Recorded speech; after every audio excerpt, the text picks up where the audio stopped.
पहले खबरें ये आ रही थी, सोशल मीडिया पे ये देखने को मिल रहा था कि चैंपियंस ट्रॉफी के लिए इंडियन टीम पाकिस्तान आएगी, लेकिन अब ये सामने आ रहा है खासतौर पे इंडिया की पब्लिक खासतौर पे ये चाह रही है कि उनके खिलाड़ी, उनकी टीम पाकिस्तान चैंपियंस ट्रॉफी के लिए ना आए। और इसमें सामने ये आ रहा है कि अफगानिस्तान भी उन्हें सपोर्ट करता नजर आ रहा है। पाकिस्तानी पब्लिक से बात करेंगे कि आखिर क्या वजह है कि पाकिस्तान में कोई भी बड़ी इंटरनेशनल कंपनी या कोई भी बड़ी टीम पाकिस्तान में आके खेलना, इन्वेस्टमेंट करना क्यों नहीं पसंद करती। साथ ही साथ ये भी पूछेंगे कि क्या रीजन है, अफगानिस्तान पाकिस्तान का नेबर है लेकिन ज्यादा सपोर्ट वो इंडिया को करता नजर आता है या ज्यादा बेहतर रिलेशन उसके इंडिया के साथ हैं। जब पाकिस्तान पिछले वर्ल्ड कप में नहीं जाना चाह रहा था तो हमें एक बीन सुनाई जा रही थी कि पाकिस्तान की शायद आईसीसी जो है उसकी जो मेंबरशिप उसको खत्म कर देगा, उसको कैंसिल कर देगा। लेकिन हमने देखा पाकिस्तान को जाना पड़ा। क्या आईसीसी इंडिया को वैसे ही मजबूर नहीं करके यहाँ पे ला सकता? उसका काम तो है प्रोपेगेट करना, वो सिर्फ एक मैच की हद तक नहीं है, वो तो हमें दुनिया के किसी भी कोने के अंदर वो लॉबिंग कर रहा है हमें गिराने के लिए। मुझे तो अफगानिस्तान भी गिरा देगा, कल बांग्लादेश भी गिरा देगा। मेरा ये स्पिरिट होना चाहिए कि मैं किस तरह से अपने मुल्क को आगे लेके जाऊं। आपने बोला वो लॉबी करता है या प्रोपेगेंडा करता है, लेट्स सपोज इंडिया ऐसा करता है, मुझे ये बताएं क्या वो ये लॉजिकल बात नहीं करेगा कि अभी कल परसों जो पाटा में अटैक हुआ और उसमें हमारे सैनिटर की जान चली गई, 5-6 लोगों की जान चली गई, क्या वो ये लॉजिकल बात नहीं करेगा कि यार इधर तो चाइनीज जो कि इनके आयरन फ्रेंड है वो महफूज नहीं है, हम कैसे जाएं? कि ये लॉजिकल बात नहीं होगी। कभी जापानीज कंपनी के ऊपर यहाँ पे इशू आता है, कभी यहाँ पे जो स्वात में वो एक्सट्रीमिज्म को लेकर ये चीजें सामने आती हैं, तो ये सारी चीजें तो दुनिया देख रही है। सर आप अगर आप रीड करते हैं इंटरनेशनल मीडिया को तो आप इंडिया की जो स्टेट है ना कर्नाटका, आप वहां से शुरू हो जाएं और आसाम तक देखते जाएं कि वहां पे कितना ज्यादा टेररिज्म है। हमारा टेररिज्म चूंकि जोड़ दिया जाता है रिलीजियस उससे। 1916 में जवाहरलाल नेहरू वो पहले शख्स है जिन्होंने खड़गपुर में आईआईटी का स्टार्ट किया था। उनका एक विजन था, वो विजन अगर हम यहाँ पे लेके आते हैं तो हमें 60 साल लगेंगे सर। उसके बाद वो सुपर पावर बनने का ख्वाब नहीं देख रहे, वो बन रहे हैं इंडिया वाले जी। नहीं, हम तो हमें चाइना का बताया जा रहा है। चाइना तो बन गया ना, चाइना तो बन गया, लेकिन जो अगली दौड़ के अंदर आपका शामिल है ना वो सब नियरेस्ट कंट्री में इंडिया। आप रिसर्च करें उसके ऊपर। मैं इस बात से डिनाई करता हूँ कि इंडिया एक मार्केट है, इसमें कोई शक नहीं है, मार्केट है वो किसी भी कंपनी मल्टीनेशनल कंपनी के लिए वो एक बहुत बड़ी मार्केट है। बट इसका मतलब ये नहीं है कि वो नेक्स्ट सुपर पावर है, उसकी मेन रीजंस है। इतना बड़ा कंट्री होने के बावजूद वो किसी से पंगा नहीं लेता। और हम मतलब आबादी के लिहाज से कह लें या लोगों या ओवरऑल कह लें, बड़ा कंट्री होने के वाले से वो किसी से बाद में पंगा लेगा, उससे कोई पंगा नहीं लेता। जर्मनी के ब्लॉगर्स आए थे, उन लोगों ने कपल भी आया था, बिल्कुल वो आया यहाँ से घूम के गया और वही कपल था जिसके साथ इंडिया के अंदर एक आई गेस रेप का केस हुआ था, उसी कपल के साथ। मुझे बताएं इस टाइम हम क्या चीज एक्सपोर्ट कर रहे हैं? मैं तो अभी सुन रहा था कोई गधे वगैरह एक्सपोर्ट कर रहे हैं। ये मैं मजाक में नहीं, सीरियस बात कर रहा हूँ, शायद आपने सुना हो या ना सुना हो। रशिया को या इस तरीके से हमने ऑफर किया कि भाई गधे देंगे आपको। देखिए वो तो इस वक्त गवर्नमेंट में बैठे हुए हैं, वो नहीं हम दे सकते उसके लिए माजरत सर, नहीं वो नहीं हम दे सकते उसके लिए माजरत नहीं। ये मैं सीरियस खबर आपको बता रहा हूँ, ये मैं मजाक वाली खबर नहीं बता रहा। आपको शायद आपने सुनी हो कि भाई हम अपने यहाँ से गधे एक्सपोर्ट करने वाले हैं।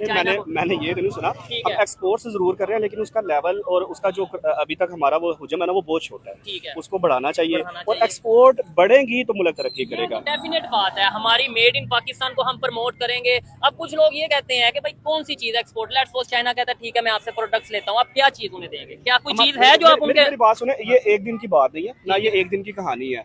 ये होना उसी वक्त है जब हम इस पे सोच विचार करेंगे। अब हम इंडिया की बात कर ले, चाइना की कर ले, अफगानिस्तान की कर ले, सऊदी अरेबिया की कर ले। मेरे घर में तो ठंडी हवा उस वक्त आएगी जब पंखा चलेगा, जब मेरे घर में एयर कंडीशन चलेगा, मुझे इस वक्त ठंडी हवा आएगी। मैं बाहसियत पाकिस्तानी रो सकता हूँ, इसके ऊपर बात कर सकता हूँ और दुआ कर सकता हूँ और कोशिश कर सकता हूँ।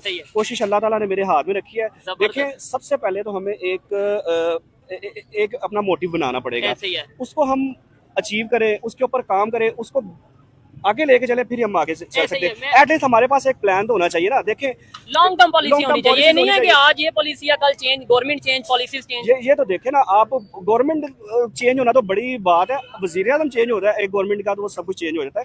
और ये एक बिल्कुल गलत बात है कि हमारे पास कोई पॉलिसी है या कोई लॉन्ग टर्म हमारे पास कुछ ऐसे नॉर्म्स हैं जिसके ऊपर हम काम करके आगे बढ़ रहे हैं। हमारे पास कुछ भी नहीं है।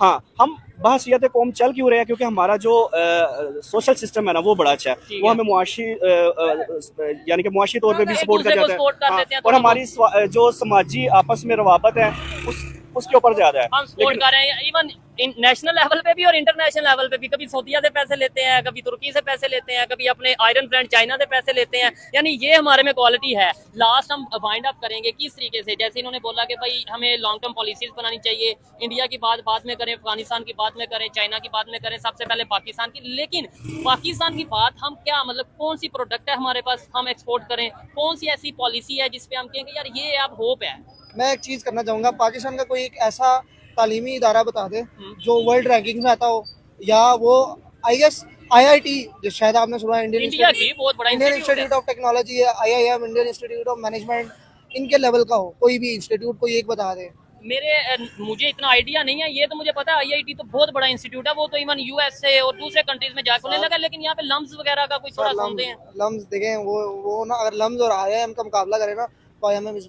फार फार फार अवे है उनसे। उसकी वजह ये है कि देखिए, उन्होंने IIM और IIT स्टार्ट की 1960 में। ये उस वक्त की बात है जब हमारे यहाँ पे कुछ हुआ करते थे लोग, और वो अयाशियाँ किए करते थे उस वक्त। जिस टाइम पे हम शायद अफगान वार का हिस्सा बने हुए थे। नहीं सर, उस समय 1916 में जवाहरलाल नेहरू आए थे, वो पहले शख्स थे जिन्होंने खड़गपुर में IIT का स्टार्ट किया था। उनका एक विजन था, ठीक है। वो विजन अगर हम यहाँ पे लेके आते हैं तो हमें 60 साल लगेंगे सर। अच्छा, यानी आज अगर हम उस इंडिया के विजन पे चलते हैं तो 60 साल बाद जाके इस पोजीशन पे पहुंचेंगे जिस पे आज इंडिया है, तो तब इंडिया किधर पहुंचेगा? सर वो तो ये देखें, ये तो हमारे बड़ों ने सोचना था ना। ठीक हो वो गया। बड़े उस वक्त अयाशियाँ करते रहे, आपने वैसे सुने होंगे ना। अब तो वो कब्रों में है, नाम नहीं लेना चाहिए उनका नाम वैसे। लिए बगैर कोई एग्जांपल दे दें और सर एक जनरल रानी हुआ करती थी यहाँ पे। अच्छा ठीक है, ठीक हो सही गया। है, अच्छा। वो अयाशियाँ भी देखी हुई है इस मुल्क ने। और फिर उसका हमने सिला भी तो देखा ना, बांग्लादेश और ये सारी चीजें हमने देखी। वो बांग्लादेश पड़ता है बेचारे मासूम लोगों के ऊपर, ठीक है, लेकिन जो उसके मेन किरदार थे वो आज भी हैं और आज भी पर्दे के पीछे हैं। ठीक हो गया। मैं यहीं पे वाइंड अप करूंगा। मुझे आज बहुत दिनों बाद मजा आया है किसी के साथ बात करने का, डिबेट करने का। आपको इनकी बातें कैसी लगी? यार सर, जी जी एक चीज का मैं इजाफा करना चाहूंगा, जी जी। वो ये है कि डिसअपॉइंट नहीं होना चाहिए। आप आज स्टार्ट कर दें, हाँ बिल्कुल, हम ऐसे एक ना एक दिन पहुंच जाएंगे इंशाल्लाह। डेफिनेटली ऐसे ही है। अच्छा, आप कहीं CSS के स्टूडेंट या CSS की तैयारी तो नहीं कर रहे दोनों भाई? नहीं, मेरा इन फ्यूचर प्लान है। चलें, जबरदस्त। लेकिन आपका जैसे नॉलेज है पाकिस्तान को लेके, खासतौर पे में जो पाकिस्तान में हिस्ट्री पढ़ाई जाती है उसको लेके, नो डाउट इंटरनेशनल लेवल की जब आप हिस्ट्री पढ़ेंगे, इंटरनेशनल लेवल पे जो सच्चाई है वो देखेंगे, शायद थोड़ा बहुत आपको फर्क नजर आए। और मैं ऐड करना चाहूंगा, जी। हम दोनों भाई जो हैं बड़े हम्बल एक बैकग्राउंड से हैं, जबरदस्त। और ये एक बैंक के अंदर एज अ PN काम करते थे, अच्छा, और आज मैं मंडी के अंदर टोकरा उठाने का काम करता था। लेकिन अल्लाह ताला ने एक जहाँ तक लेके आया, उसकी सबसे बड़ी जो रीजन है ना, वो डे फर्स्ट से ये है कि होप है। अगर अल्लाह अभी अल्हम्दुलिल्लाह हम 6 डिजिट में कमा रहे हैं, ये भी मैं अल्हम्दुलिल्लाह अल्लाह ताला का बड़ा फजल है।